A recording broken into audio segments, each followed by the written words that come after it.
Unit 4, Road to Revolution, Chapter 11, The Alamo and Goliad.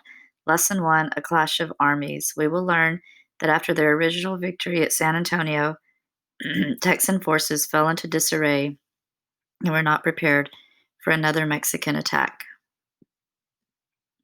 Terms to know: recruit, to enlist people into the armed services; coordinate, to work together toward a common goal; bowie knife, a large hunting knife used on the frontiers of the United States in the early 1830s; garrison, the soldiers at a military post, ongoing, continuing. Two armies. Guiding question: what happened to the Texas Army after the victories at San Antonio and Goliad? Mexican President Antonio Lopez de Santa Anna was angry. The rebels in Texas had taken San Antonio and Goliad in December 1835. He planned to defeat the Texans and regain control of the region. The distance from Mexico City to Texas meant that it would take several weeks for Santa Anna and his army to reach Texas. This gave Texans a chance to get ready for Santa Anna's army. Fresh volunteers arrived in Texas from the United States and elsewhere. Some came for the land promised by the Texas government to those who fought. Some came because of their belief in liberty. Others were drawn by the spirit of adventure. A few volunteers were well-known public figures, although most were ordinary people, farmers, hunters, and laborers. The consultation of 1835 had placed Sam Houston in charge of the volunteers as well as the regular troops. His army faced several challenges. It was short of men, but it did nothing to recruit or enlist more soldiers. It was disorganized. Volunteers rejected Houston's authority, insisted on choosing their own officers. It lacked discipline. Texas volunteers often left the army for home once the battle had ended. It had no system for training and for feeding troops.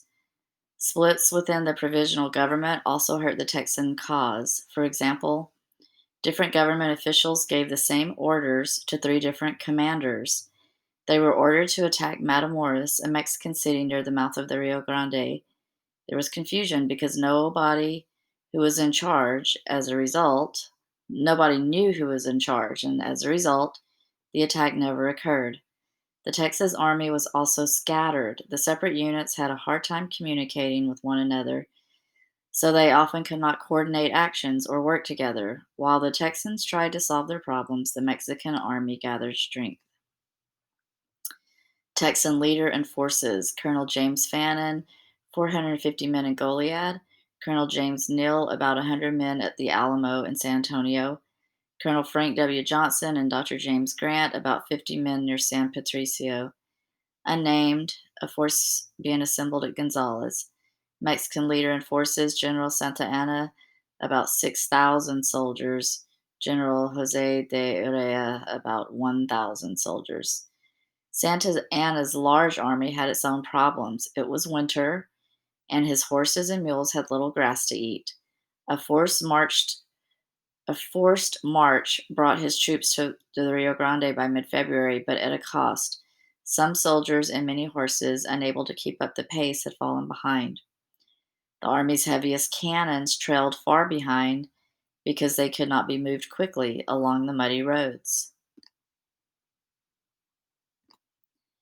James Fannin at Goliad first learned of Santa Anna's movements on February 7th. However, both Neal at the Alamo and Fannin at Goliad lacked riders who could act as scouts. Therefore, they could learn little more about the objectives of the approaching Mexican forces.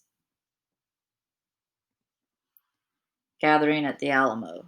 Guiding question: what Texan forces came together to defend the Alamo?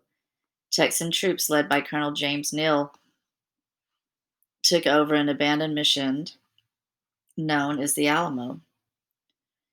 They planned to turn the mission into a fortress. Neal had 104 soldiers and 21 pieces of artillery. He told Texan leaders in the government that he needed more troops and guns.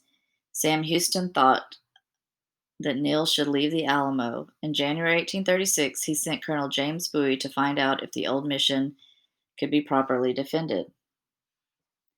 Some 30 soldiers went with him. Bowie was a famous frontier fighter known for carrying a large butcher type knife.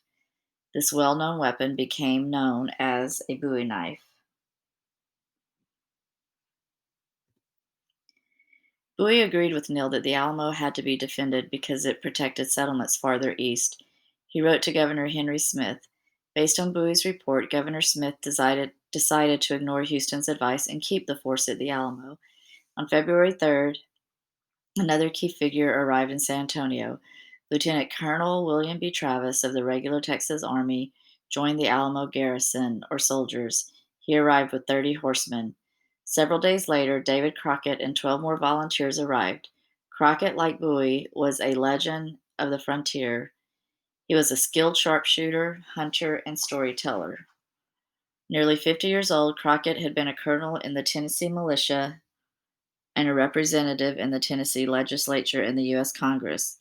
Travis offered him a command in the regular army, but Crockett preferred to serve as a private among the volunteers.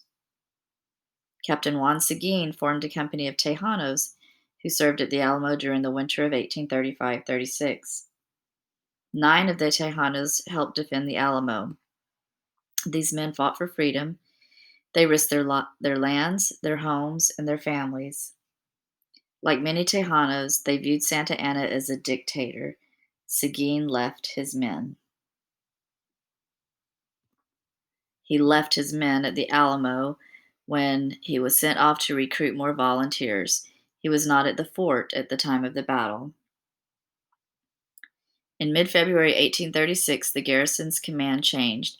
Colonel Neal had to go home because members of his family had fallen ill. Neal left William Travis in command. Travis had experience as an officer in the regular Texas Army. This caused the ongoing or continuing conflict between volunteers and soldiers in the regular army to arise again. The volunteers insisted on a vote for leader. The volunteers, who outnumbered the regulars, voted in favor of Bowie. Travis and Bowie discussed the issue and reached a compromise. Travis would command the regular army soldiers and Bowie the volunteers, and when they issued orders, both would sign them. On February 23rd, the two commanders received a report that Santa Anna's army was nearing San Antonio. Travis had expected until March to hang on. Oh my goodness. Let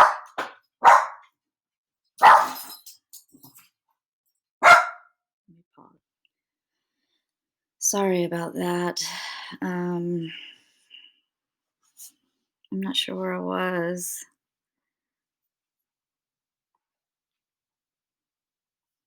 Okay, I think I was right here. I'll just go over this again. The volunteers who outnumbered the regulars voted in favor of Bowie. Travis and Bowie discussed the issue and reached a compromise. Travis would command the regular army soldiers and Bowie the volunteers, and when they issued orders, both would sign them. On February 23rd, the two commanders received a report that Santa Anna's army was nearing San Antonio. Travis had expected to have until March to plan his defenses. Not long after this news reached the Alamo, Mexican soldiers began arriving. About that same time, Bowie became seriously ill. Weakened by his illness, he passed his command of the volunteers to Travis. With the Mexican army now gathering nearby, the volunteers accepted the decision. Okay, I think that's the end. Sorry about the dogs barking. I record at school, the bell rings. I'm at home, someone knocks on the door or something, the dogs bark.